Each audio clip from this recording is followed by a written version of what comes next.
India team Ireland team ಜೊತೆಗೆ ಸೋತಿದಾರ ಅಂತ shock ಆಗಕ್ಕೆ ಹೋಗ್ಬೇಡಿ ಸ್ನೇಹಿತರೆ. ಇದಕ್ಕೆ 4 ಮೇನ್ ರೀಸನ್ಸ್ ನಾನು ಹೇಳ್ತೀನಿ ನಿಮ್ಗೆ. ನಂಬರ್ 1 ನೋಡೋದಾದ್ರೆ, world cup winning captain Suryakumar ಯಾದವ್ನ ಡ್ರಾಪ್ ಮಾಡಕ್ಕೆ ಹೆಂಗೆ ಮನ್ಸು ಬಂತು ಗುರು ಸೆಲೆಕ್ಟರ್ಸ್ ನಿಮ್ಗೆ. ಮತ್ತೆ ನಂಬರ್ 2, ರೆಡ್ ಹಾಟ್ ಫಾರ್ಮ್ ನಲ್ಲಿದ್ದ ಯಂಗ್ ಟ್ಯಾಲೆಂಟ್ ವೈಭವ್ ಸೂರ್ಯವಂಶಿನ ಬೆಂಚ್ ಅಲ್ಲಿ ಕುಂಸು ಏನ್ ಮಾಡ್ತಿದ್ದೀರಾ ಗುರು, ಒಂದು ಅರ್ಥ ಆಗ್ತಿಲ್ಲ ನನಗಂತೂ. ಮತ್ತೆ ನಂಬರ್ 3, ಒಬ್ಬ cricketer Shreyas Iyer last 2 years ಇಂದ T20 ಸ್ಕ್ವಾಡ್ ನಲ್ಲಿ ಇದ್ದೇ ಇಲ್ಲ, ಆಡೇ ಇಲ್ಲ ಅವ್ರಿಗೆ ಸಡನ್ ಆಗಿ ಕ್ಯಾಪ್ಟನ್ ಮಾಡ್ತೀರಾ, ಯಾವ ಲಾಜಿಕ್ ಇಂದ ಅಂತ ಗೊತ್ತಿಲ್ಲ ನನಗೆ.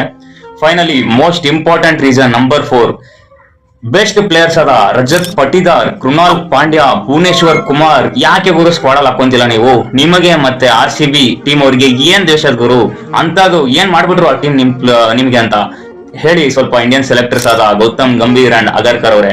ನನ್ಗಂತೂ ಒಂದು ಲಾಜಿಕ್ ಅರ್ಥ ಆಗ್ತಿಲ್ಲ ಗುರು.